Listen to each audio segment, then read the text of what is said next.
Meditation દ્વારા આત્મજાગૃતિ લાવવાના ઉદ્દેશ્યથી રામ નામના વ્યક્તિએ શરૂ કરેલી યાત્રા નવસારી આવી પહોંચી, જે આજે આખા ભારતમાં મેડિટેશન અવેરનેસનો સંદેશો ફેલાવી રહી છે।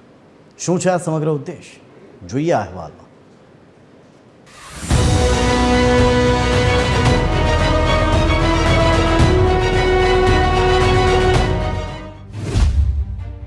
હિમાચલ પ્રદેશથી શરૂ થયેલી આ મેડિટેશન અવેરનેસ યાત્રા બાઇક પર શરૂ થઈ હતી। આ યાત્રાએ રાજસ્થાન, હરિયાણા, ઉત્તર પ્રદેશ, દિલ્હી, નવસારી સહિત અનેક શહેરોમાં 2000 કિલોમીટરથી વધુ અંતર કાપ્યું છે। આ સાથે અત્યાર સુધી 7 સ્કૂલોમાં કાર્યક્રમ યોજાઈ ચૂક્યા છે, જેમાં બાળક અને યુવાનોને મેડિટેશનનું મહત્વ સમજાવવામાં આવ્યું। આ યાત્રા ફક્ત માર્ગની સફર નથી, મનની શાંતિ અને આંતરિક શક્તિની શોધનો માર્ગ છે। हिमाचल प्रदेश से एक बाइक राइड पे निकला हूँ और ये मेरी जो राइड है ये मेडिटेशन अवेयरनेस के लिए है, ह्यूमैनिटी के लिए है एंड ह्यूमन टेम्पल के लिए है।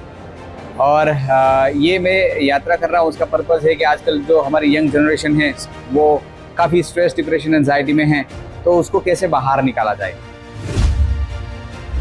आज हमारी शाला में एक स्पेशल टीम आई જેનું નામ છે રામ હ્યુમન ફાઉન્ડેશન ટીમ, જેમનો મુખ્ય સ્થળ હિમાચલ પ્રદેશ છે। જેઓ ઘણા વર્ષોથી ઘણી શાળાઓમાં જઈને મેડિટેશન વિશેની માહિતી આપે છે, જેથી વિદ્યાર્થી એ તણાવોને દૂર થાય છે અને સારું અને સ્વસ્થ જીવન। ઘણા વખતે એક્ઝામ વખતે વિદ્યાર્થીઓને સ્ટ્રેસ આવે તે ઘણા વિદ્યાર્થીઓ મૃત્યુ પામે છે સારા માર્ક્સ ન આવવાને કારણે, ત્યારે તેઓ એમને માહિતી આપે છે કે જેથી વિદ્યાર્થી એ સારા માર્ક્સ લાવી શકે એવી એમને ખાતરી આપે છે।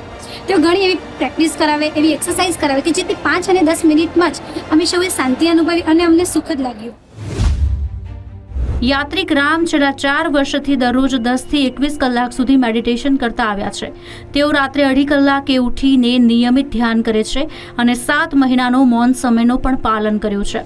તેમની આ યાત્રા અત્યાર સુધી 17 રાજ્યોમાં 20,000 કિલોમીટર બાઇક યાત્રા અને 1800 કિલોમીટર પદયાત્રા સુધી પહોંચી છે।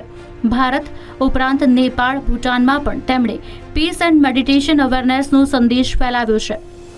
વિદેશી વિદ્યાર્થીઓથી લઈને બોલિવૂડના પરિવાર સુધી સેંકડો લોકોએ રામ સાથે મેડિટેશનનો અનુભવ કર્યો છે।